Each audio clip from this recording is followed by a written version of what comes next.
7 sebab mengapa musibah datang bertubi-tubi.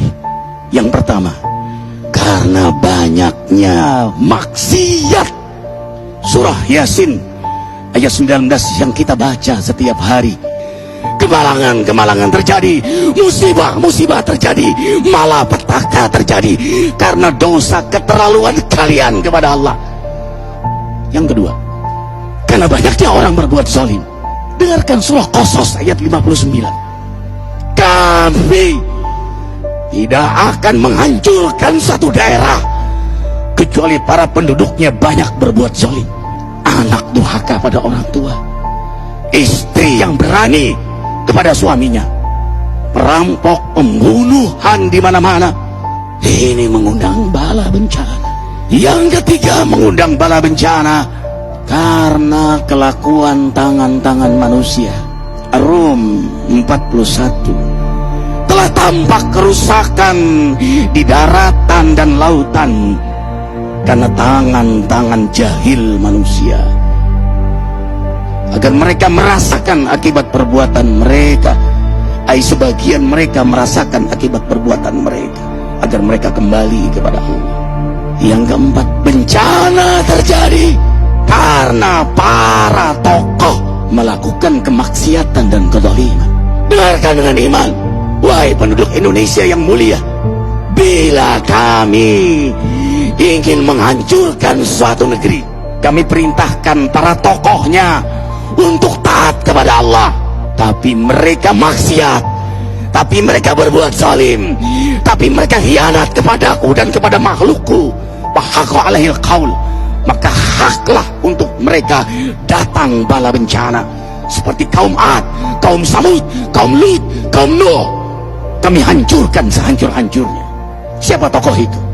Para pemimpin kita yang sumpah Al-Quran di kepalanya, demi Allah tidak korupsi. Lalu korupsi. Siapa lagi? Hartawan, orang-orang kaya yang dengan harta berpoya-poya, sombong, maksiat dengan kekayaannya di tengah orang yang banyak menderita. Siapa lagi?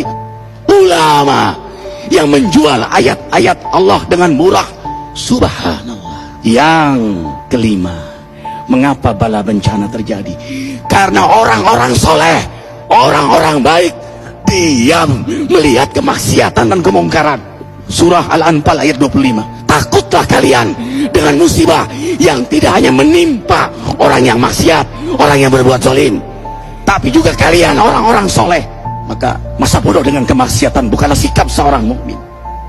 Amar ma'ruf nahi mungkar adalah amal cerdas. Yang keenam, justru karena rahmat Allah, karena peringatan yang Allah hadirkan agar hadir mahkamah kesadaran kita. Ikhwah, dengarkan dengan iman surah Al-Baqarah ayat 155, 156, 157.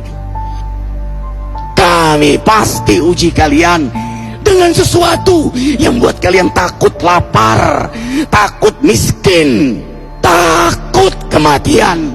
Tapi kabarkan berita gembira bagi hamba Allah yang sabar dari semua ujiannya, yang mereka berkata, sesungguhnya kami milik Allah dan sesungguhnya kami akan kembali kepada Allah.